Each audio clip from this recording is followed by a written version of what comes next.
Merci chers membres de la communauté. Merci, on se retrouve aujourd'hui dimanche. Et voilà, pour, comme toujours, analyser les questions d'actualité ensemble. Merci parce que vous continuez à nous faire confiance. Nous vous disons, en tout cas très sincèrement, que nous avons reçu pratiquement tous les messages. D'autres nous ont fait remarquer que il y a un problème de son ces derniers temps. En tout cas, nous vous présentons les excuses simplement parce qu'il y avait des travaux qui étaient en train d'être effectués dans notre plateau. Et voilà, on a été obligé de nous installer dans un autre plateau, ce qui fait qu'il y avait parfois, les conditions n'étaient pas réunies pour que vous puissiez avoir un très bon son. En tout cas, sinon, c'est bien noté, nous vous remercions pour cela.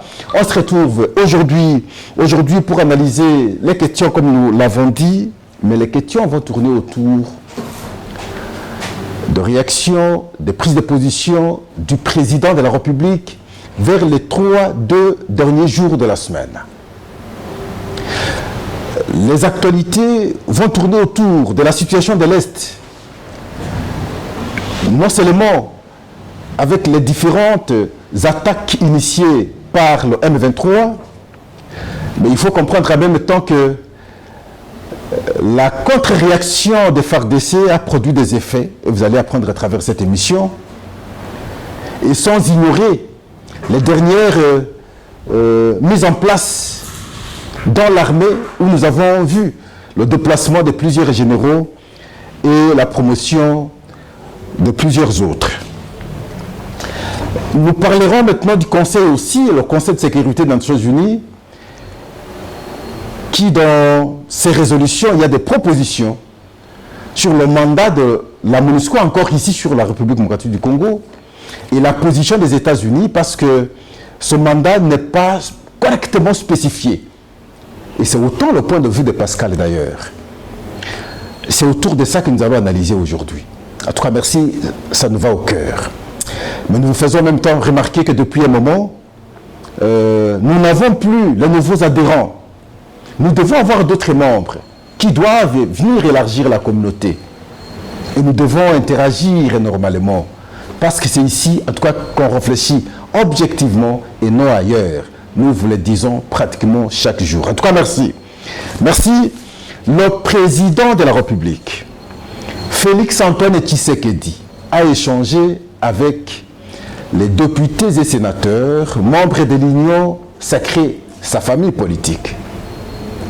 Cette Union sacrée a un présidium. Présidium, je crois, présidé par un bon nombre d'acteurs.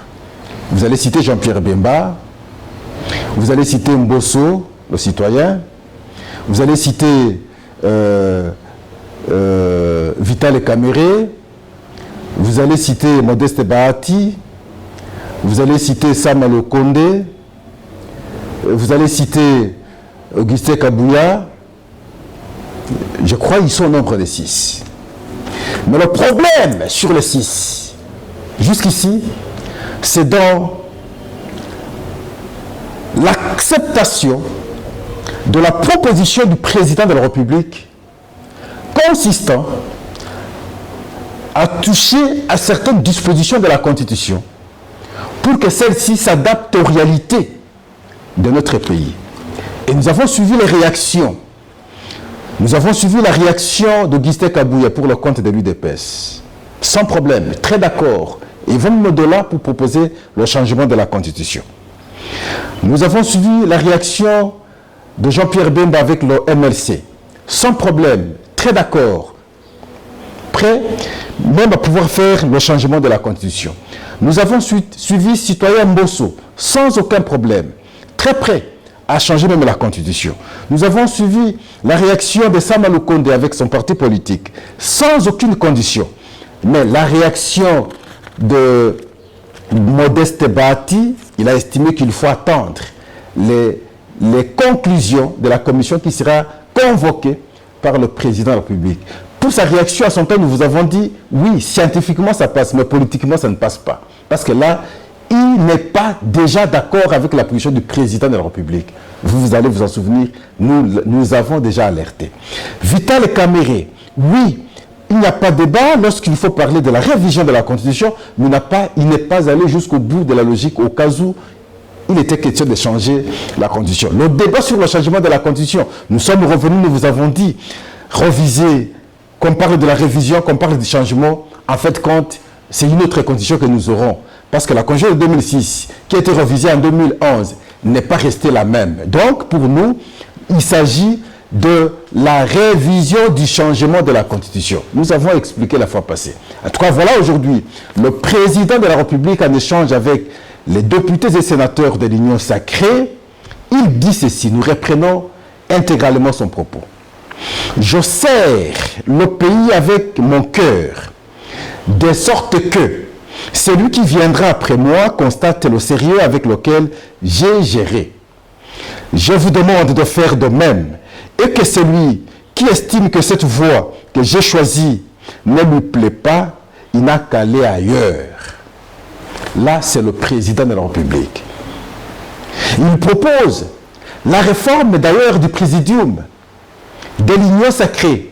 Pour lui, il considère que d'autres méritent d'y intégrer du fait qu'ils ont beaucoup de députés, comme président de partis politiques ou comme regroupement de partis politiques.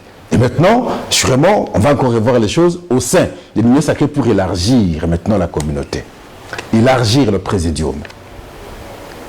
Le non-dit ici, c'est que le président s'adresse à ce présidium que j'ai compris qu'il y a certains qui ne sont pas d'accord avec ma position. Ceux-là, ils peuvent faire le choix d'aller ailleurs que de continuer maintenant à rester présidium. D'ailleurs, je viens intégrer d'autres qui vont maintenant composer le présidium. C'est ça le message du chef de l'État. Les plus avertis comprendront. Mais nous avons déjà anticipé cela depuis longtemps. Et voilà, le chef de l'État revient à cela. Le deuxième point, le chef de l'État, que ce soit devant les membres de l'Union sacrée, que ce soit partout ailleurs où il se retrouve, le point de vue partout où il peut donner, il dit et il insiste. Il réitère, il n'y aura jamais de négociations directes avec le M23. Indirect, oui, c'est comme ça qu'il voulait faire avec le Rwanda, ça concernerait directement ou indirectement plutôt le M23. Direct, il dit non. Parce que pour le président de la République, le M23 n'est qu'une fabrication rwandaise. Et donc, le plus important, c'est d'échanger avec le M23, enfin, avec le Rwanda. Il sait bien que nous avons signé l'accord avec le CNDP, la première apparition de M23 d'ailleurs, le 23 mars. Ce n'est pas produit de fait. Et nous allons signer les 3 déclarations après autant de discussions à Kampala avec le M23. Mais on va se retrouver à Nairobi, on signe les 3 accords. Mais les faits n'en suivent pas. Mais là aussi, il faut reconnaître que le gouvernement signait les accords que lui-même ne voulait pas appliquer. Le gouvernement ne voulait pas respecter aussi. Ça, il faudrait qu'on le dise aussi. Ce qui a été signé avec le M23, ce qui a été signé avec le CNDP. Mais la question que je me posais toujours, parce que visiblement, quand vous lisez les accords là, en tout cas, si vous êtes un sérieux, un vrai citoyen congolais, vous ne pouvez pas poser votre signature. Mais Raymond Tshibanda a posé toujours sa signature. Mais par après, le gouvernement ne savait pas appliquer. Alors, posez-nous la question, pourquoi il a posé la signature? Donc, ils étaient un peu plus malins, et trop malins. Parce qu'il faut comprendre en même temps le jeu du Rwanda. Pour rétablir la paix, il faut aussi être malin et savoir faire le jeu du Rwanda. Alors maintenant, le président comprend que bien qu'on ait fait le jeu dans le passé, mais ils n'ont jamais cessé de prendre les armes. La meilleure des choses est de réfléchir sur une solution définitive. La solution définitive pour le président de la République, c'est refuser maintenant d'échanger avec le M23, refuser de vouloir être malin simplement et signer les accords pour ne pas les appliquer. La meilleure des choses, c'est aller directement à la source. S'il faut signer, on signe avec la source, et c'est convenir avec la source, et voir comment mettre un terme définitivement avec la source. La source ici, c'est le Rwanda, où il est dépassé par le M23. Et voilà le président de la République qui continue à le dire. Tant que je serai président de la République démocratique du Congo, il n'y aura pas de négociation avec le M23. C'est après beaucoup de temps d'appréciation de la question. Et comme je vous dis ici, il y a eu des accords qui ont été signés dans le passé. Il y a eu des responsabilités pour le gouvernement, mais il y avait également des responsabilités pour le M23. Mais le M23 n'a jamais voulu appliquer. Mais aussi, quand vous prenez ces accords-là, comme je vous ai toujours dit, vous sentez qu'il s'agit du jeu du Rwanda simplement. Ils sont les envoyés du Rwanda. Alors maintenant, c'est mieux d'échanger alors directement avec le Rwanda. Voilà pourquoi le Rwanda, ayant compris cela, renvoie toute possibilité d'une paix possible, excusez la tautologie, à l'Est. Il faudrait que la République démocratique du Congo échange avec le M23, parce qu'il sait que c'est là que gagnent maintenant ses intérêts. Mais nous, l'ayant compris, nous sommes en train aussi d'observer et de refuser avec sagesse. Et pour ça, à ce jour, il y a beaucoup d'attaques à l'Est. Le M23 a multiplié beaucoup d'attaques. Et nous vous avons dit, chers membres de la communauté, que c'est tout un langage que le M23 envoie. Comme pour dire, non, ce n'est pas avec le Rwanda que vous devez discuter, que vous devez négocier. C'est avec moi, le M23. Et voilà pourquoi je suis fort sur terrain. Je récupère tel village. Et le Rwanda a appuyé cette initiative de M23 fortement pendant ces quelques jours.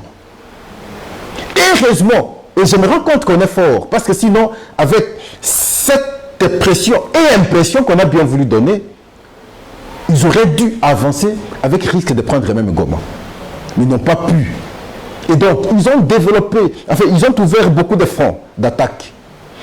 Une manière simplement de faire voir à la communauté internationale.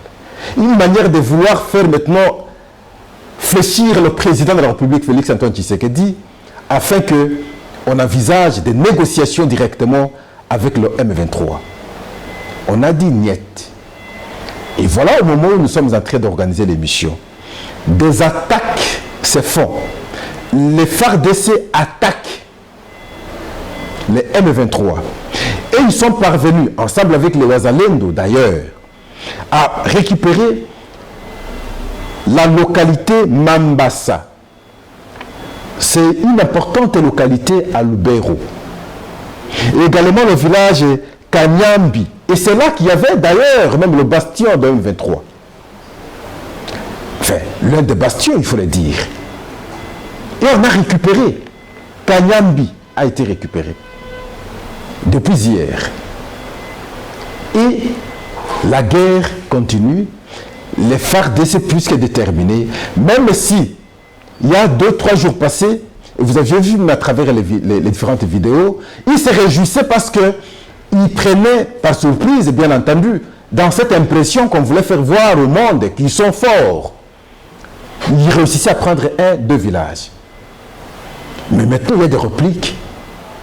Ils se retirent brutalement. D'autres ont été arrêtés, d'autres blessés. Et ceux qui ont été capturés, plutôt je veux dire, et blessés, ont été soignés par les FARDC.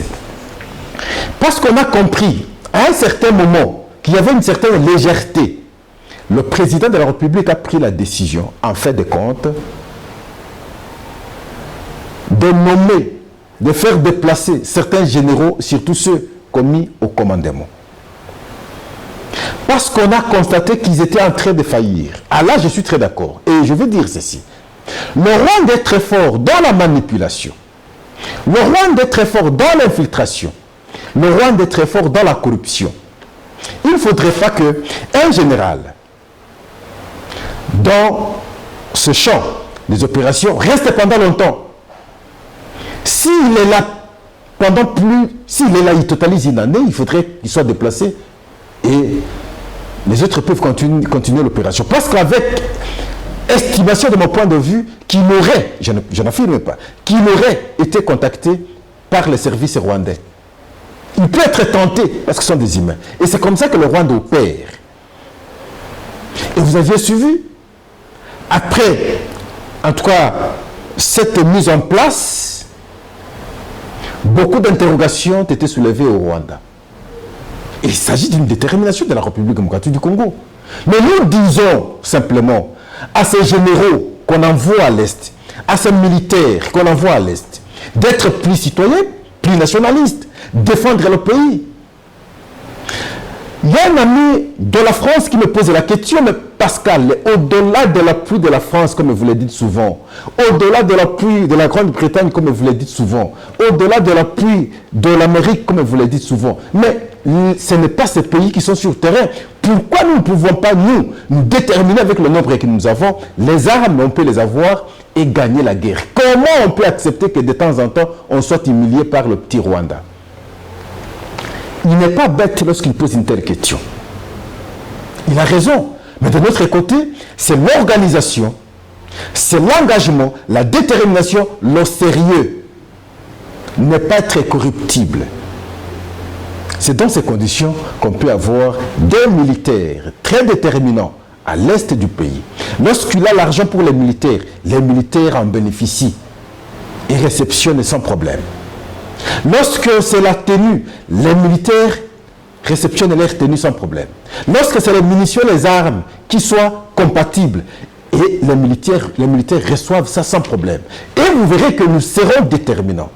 Et j'avais suggéré la fois passée que les gens qui ont reçu une formation, il faudrait qu'ils soient gardés dans leur regroupement et les envoyer avec leurs codes, leurs consignes, ainsi de suite. De cette façon, ils seront forts. Mais s'ils terminent la formation, vous les divisez, vous prenez 2, 3, vous les envoyez à telle compagnie, 2, 3 dans telle autre compagnie, vous verrez qu'il n'y aura pas d'efficacité. Nous avons produit ces réflexions dans le passé. Mais à ce jour, l'information est telle que l'impression que le M23 bien voulu donner avant les 15, la date où on avait avancé, des accords, sinon des rencontres entre les deux présidents, Paul Kagame et président Félix Antoine Tshisekedi, ils ont donné beaucoup d'impressions qu'ils avançaient.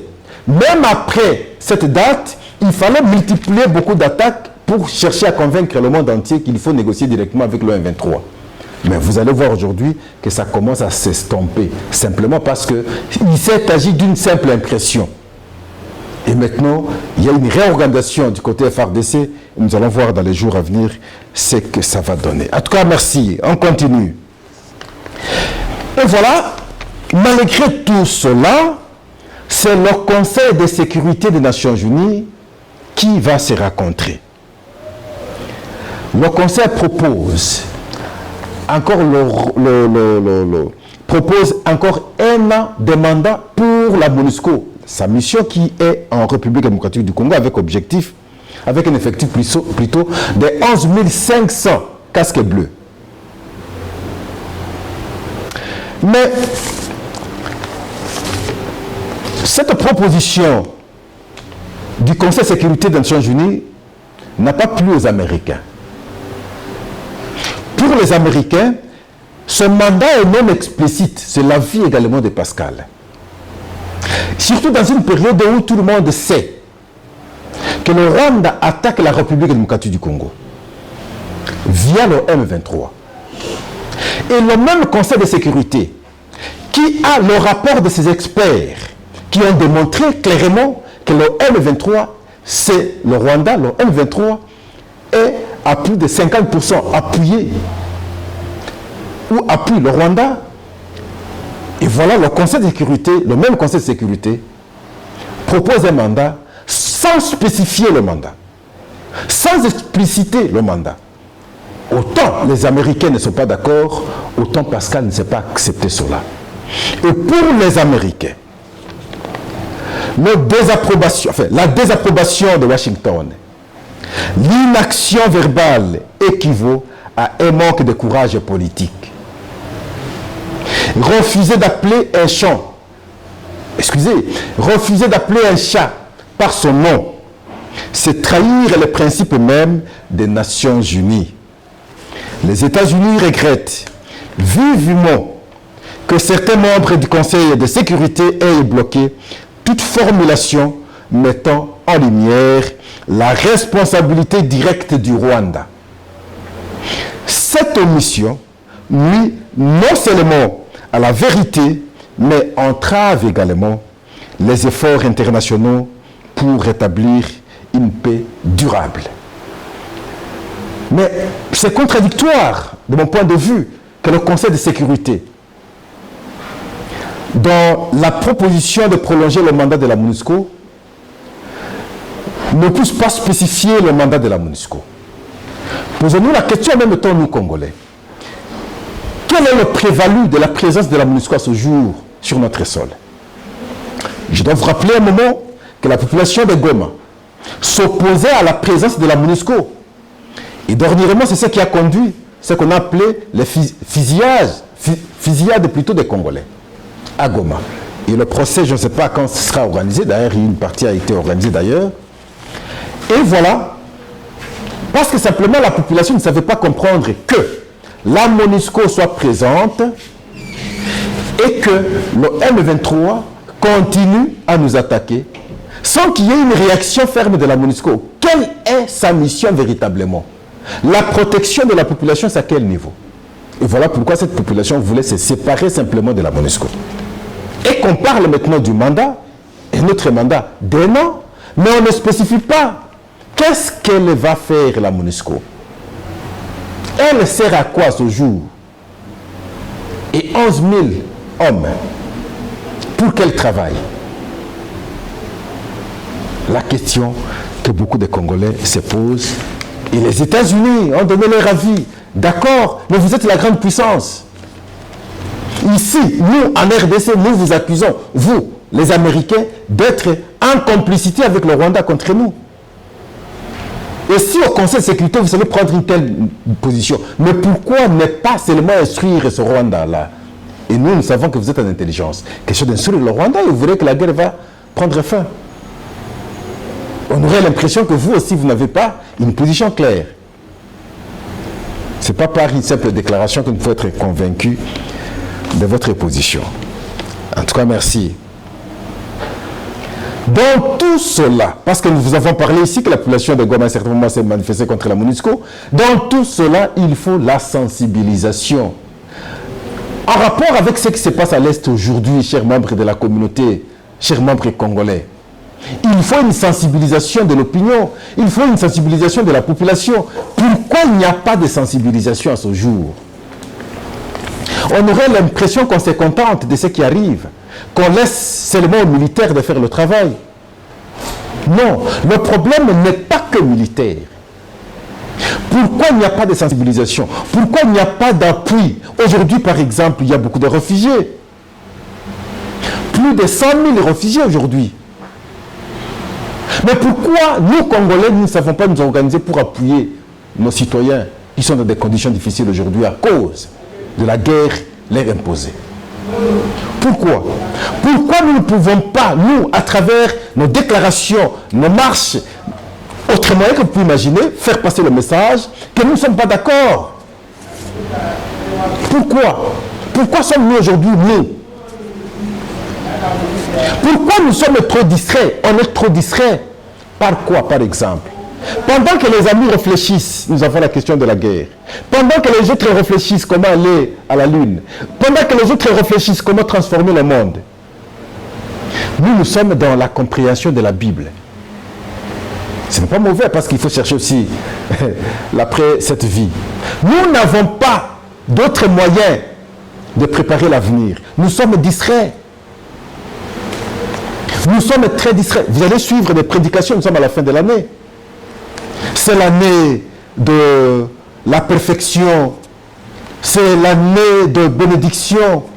C'est l'année... Mais vous n'aviez pas évalué. L'année passée, vous aviez promis. Les mêmes discours reviennent pratiquement à chaque année. Mais les Congolais sont toujours dans des conditions difficiles. Difficile d'entendre un pasteur vous dire « Allez travailler ». Mais ici, on va vous prêcher toujours « Donnez ». Donner, Dieu va vous bénir. Mais il va donner quoi à partir du moment où il ne travaille pas? Apprenez aux fidèles comment travailler. Vous n'allez pas entendre ça dans une église chez nous ici. Il n'y a pas de technique de recherche du travail, par exemple. Vous n'allez pas entendre ça. Difficile d'entendre un pasteur encourager ses fidèles d'aller travailler. Allez travailler, chercher le travail. Vous n'allez pas entendre ça. On va vous dire, venez prier ici. C'est par la prière que tout s'obtient.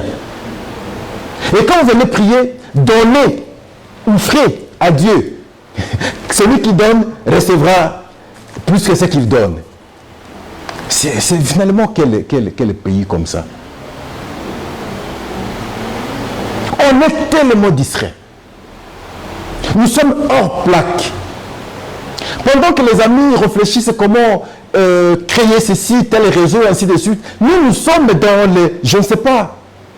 Nous sommes hébétés, non seulement par nos prédications,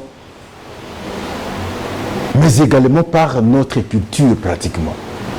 Il n'y a pas d'orientation, il n'y a pas d'initiative d'ouverture, il n'y en a pas. On nous abrutit pratiquement chaque jour. On nous abrutit chaque jour. Dieu va vous bénir. Mais Dieu va nous bénir encore comment? Et pourtant, il nous a donné un pays convoité par le monde entier. Nous sommes bénis. J'ai suivi du côté Congo central. On nous parle de gisements terribles, de toutes sortes de minerais. Au Congo central ici, de cuivre, tout ici. Mais quelle bénédiction vous cherchez encore? Maintenant, c'est faire travailler la tête. Nous devons faire travailler nos têtes. Nous devons aimer le travail. Nous sommes devenus très paresseux. Les Congolais sont paresseux. Nous ne savons pas transformer ce que Dieu nous a donné. Nous avons tout. Pourquoi? Parce que non seulement qu'on avait calculé dans le temps comment nous détruire par l'enseignement. On a détruit pendant longtemps l'enseignement. On était incapable de pouvoir bien réfléchir. On était incapable de pouvoir bien penser à l'avenir. On était incapable d'être compétitif face aux autres, bien entendu. Et il fallait maintenant nous injecter des pasteurs en même temps, à travers des prédications qui nous appauvrissent mentalement, qui nous font rêver n'importe quoi, alors qu'en réalité on n'obtient rien. Et pourtant nous avons tout. Le même, à travers donner, Dieu va vous donner plus, se retrouve. Le pasteur demain, il a une belle voiture, il a une belle villa, il a ceci, mais ses fidèles toujours dans des conditions difficiles. Pourquoi? Parce qu'il n'y a pas d'initiative du travail. Apprenez aux fidèles comment travailler. C'est par le travail simplement qu'on sera assis, qu'on saura même servir Dieu. C'est par le travail. Ce n'est pas dans la pauvreté qu'on saura servir Dieu, non. Les pasteurs à la fin de l'année vont nous apprendre encore beaucoup de discours, les mêmes d'ailleurs, les discours d'appauvrissement,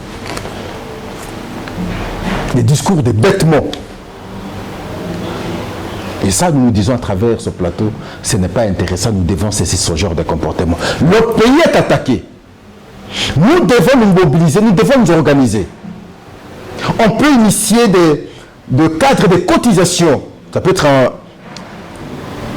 en monnaie, cotisation, je ne sais pas de quelle nature, ainsi de suite, pour appuyer nos frères, pour appuyer nos militaires qui sont au front. Et non nous amener dans des distractions inutiles. En tout cas, non. En tout cas, merci. Mais je vais saluer les travaux que j'ai vus évoluer sur l'avenue Ouangata. On a bétonné, j'ai aimé. Qu'on continue ainsi. Mais de mon point de vue, on ne commencerait pas par Ouangata, bien que ce soit très important. On commencerait par Kabambare. Sinon, Kassaï ou Bokassa. Kassaï d'abord parce que ça va jusqu'en ville. Mais comme ça a commencé, j'encourage. C'est ça notre particularité avec les autres. Quand ça ne va pas, nous savons dire ça ne va pas. Ça n'allait pas, je disais ça n'allait pas. Mais comme le début m'a convaincu, parce qu'on bétonne, qu'on ne soit pas trop lent, qu'on avance vite. J'ai interpellé la fois passée le petit tronçon des ministères provinciaux, je crois que c'est avenue Colonel Hébert, pour sortir sur Willery, ça prend pratiquement bientôt une année. Pourquoi ça doit trop traîner? Pourtant, vous savez qu'il y a des urgences, il faut avancer vite. J'ai aimé, mais avancez vite. Faites le travail vite. Cherchez Kabinda. Prenez Kabinda, réhabilitez rapidement Kabinda. Cherchez Kabambare, réhabilitez rapidement Kabambare. Cherchez Itaga, réhabilitez rapidement Itaga. Vous verrez que ça va s'ouvrir. Et quand ça va s'ouvrir, ça va produire d'impact ailleurs. Et les gens vont maintenant accepter ce que le président fait à l'intérieur. Comme je vous ai expliqué la fois passée, on ne peut pas tout revenir sur ce que nous avons dit, mais simplement quand le début impressionne, et nous sommes aussi obligés de pouvoir apprécier.